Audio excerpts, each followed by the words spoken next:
Après une entrée en matière très convaincante et très spectaculaire des champions en titre, le Sénégal, Aliou Cissé et ses hommes se préparent très activement pour ce choc des groupes C face au Cameroun. Et de ce fait, quel 11 pourrait être aligné par le sélectionneur national Aliou Cissé de notre côté ou suite des vindicative pour son système et sa composition probable. Mais également dans cette vidéo, nous allons évidemment évoquer la dynamique des deux équipes. Et dites-moi en commentaire, que pensez-vous de ma composition probable et quels changements aimeriez-vous voir apporter à l'UCC pour ce choc face au Cameroun. Bienvenue dans ce nouvel épisode d'ActuFoot. Mais avant de commencer cette vidéo, je suis sûr d'abonner et surtout liker la vidéo pour ne rater aucune de mes prochaines vidéos.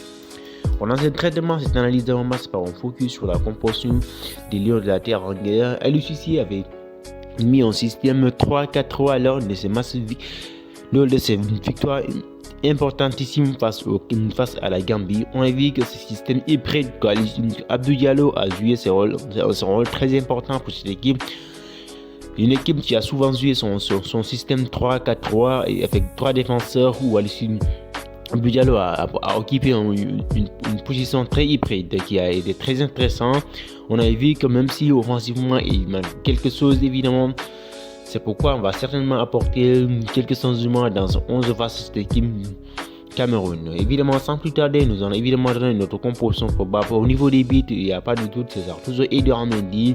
Dans l'axe central, si tout va bien pour Moussa Niakhaté, il sera aligné aux côtés de Khalidou Koulibaly, le capitaine.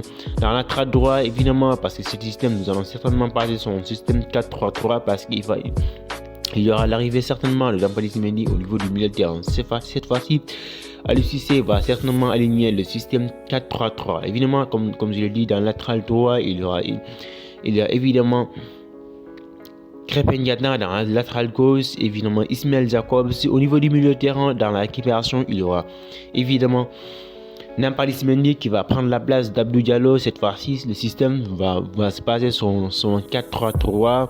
Évidemment, en copie haut, il y aura évidemment ces deux monstres, à l'occurrence Pape Gueye et évidemment Lamine Camara qui ont été spectaculaires lors de cette victoire importante, qui ont été vraiment les acteurs de cette victoire face à cette équipe gambienne. Devant offensivement, avec ces trio qui sera aligné, il y aura certainement des changements. Évidemment, à la place de Ismaël Assar, il y aura Iliman Ndiaye parce qu'il a fait de très belles choses. Il a fait une entrée remarquable. On a vu qu'Ismaël Assar n'était pas du tout au rendez-vous. Malgré sa passe décisive, Ismaël Assar a été très transparent. On a vu qu'il n'est vraiment pas du tout à l'aise. Il n'est pas du tout après. Il va savoir est-ce que l'UCC va toujours lui faire confiance en mettant Iliman Ndiaye toujours sur le banc. Mais personnellement, à sa place, je mettrai Iliman Ndiaye à la place d'Ismaël Assar. En attaquant en pointe, il n'y aura pas de doute non plus pour moi. Il devait y avoir des changements parce qu'on n'a pas vraiment vu évidemment Habib Diallo. Comme je l'ai dit, Habib Diallo, pour moi, depuis ma composition probable face à cette équipe gambienne, je n'ai vraiment pas mis Habib Diallo parce que je pense qu'Habib Diallo n'est pas du tout en forme, surtout dans son club. Ça fait longtemps qu'il n'a pas inscrit de but. Il serait intéressant de voir Nicolas Jackson pour débuter cette fois-ci. Du coup, je mettrai Nicolas Jackson à la place d'Habib Diallo. Au niveau du délier gauche, il n'y a pas de doute, c'est Sadio Mané, même si il n'est pas été convaincant lors de cette victoire importante. Malgré sa passe décisive, lui aussi, il a été un peu transparent. On a vu qu'il n'a pas été très impactant dans ce match. Évidemment, pour ce qui est de la dynamique des deux équipes, on commence toujours par celle des Lions de la Terre en quart. Comme je l'ai dit, cette équipe du Sénégal est sortie sur une victoire importante face à cette équipe de la Gambie. On a vu que les Lions ont été vraiment très sérieux. Ils ont entré dans ces matchs avec beaucoup de sérénité, avec beaucoup de sérieux. Ils ont mis beaucoup d'impact physique dans les premières minutes. On a vu que c'est ouverture du score c'est un discours très matinal qui a permis à cette équipe de se mettre à l'aise avec cette pression qui était sur les épaules. On a vu qu'ils ont été très importants. Cet discours nous a permis vraiment de bien entrer dans ces matchs-là. Évidemment, on a vu, même si tout n'est pas rose dans ce match-là, on sait que cette équipe du Sénégal a quand même eu quelques lacunes, surtout défensivement. Il y a quelques cafouillages parce que même si cette discussion changement houleuse entre Aliou Cissé et Khalidou Koulibaly, il s'est pas sérieusement quelque chose au niveau de cette défense. Même si la défense a été frileuse à un moment donné, mais néanmoins, il y a quand même quelques points très négatifs. Comme je l'ai dit, c'est très positif autant pour moi au niveau du milieu de terrain. On a vu que c'est doublé évidemment pas bien. Lamine Camara a été vraiment très très important pour cette équipe du Sénégal parce qu'on a pratiquement dominé toute la rencontre au niveau du milieu de terrain. Cette compétitivité et cet impact physique qu'ils ont mis, c'est sérieusement cette équipe du Sénégal a été vraiment impériale, a été vraiment impact au niveau du milieu de terrain. Offensivement, c'était le petit bas blesse, le petit bémol évidemment de cette équipe du Sénégal parce qu'on n'arrive vraiment pas du tout à voir nos attaquants, à l'occurrence évidemment Ismaïla Sarr et Sadio Mané, même s'ils ont été passeurs décisifs, mais on a vu qu'ils ont été très très transparents dans ces matchs-là, même offensivement, ils n'ont pas beaucoup existé. On a vu que Habib Diallo, même s'il a été un petit peu intéressant dans les distributions, dans la participation, dans la compatibilité, évidemment, dans ces quelques duels, il a été important, mais on a vu qu'ils n'ont pas été très intéressants.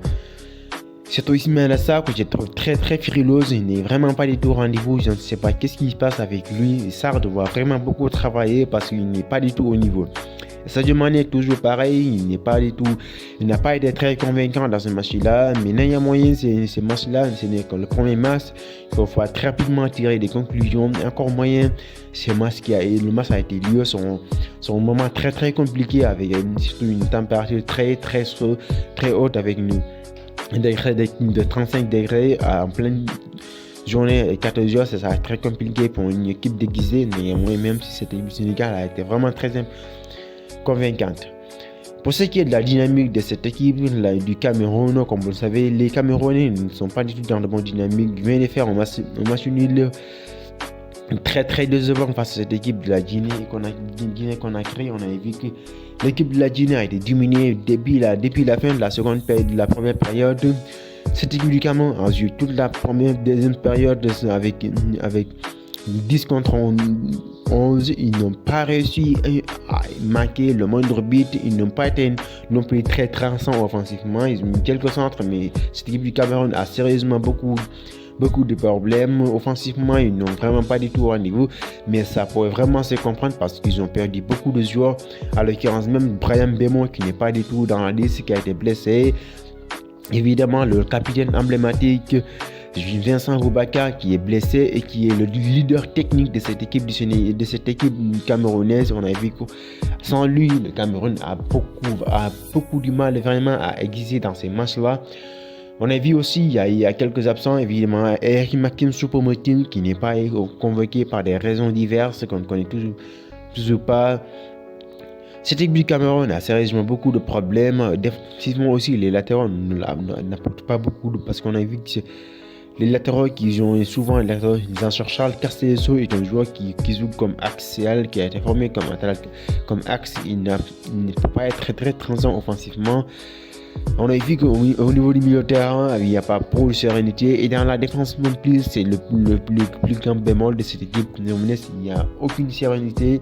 Ce qui veut dire que cette équipe du Cameroun aura vraiment du mal, surtout face à cette équipe du Sénégal qui est vraiment très impact offensivement et qui impacte au niveau du milieu de terrain. Ça va jouer. Ça va être vraiment un match très compliqué pour eux parce qu'ils n'ont pas vraiment les atouts pour répondre à cette équipe du Sénégal. Le visage que l'équipe du Sénégal a montré, si cette équipe du Cameroun n'a pas réussi à contrôler cette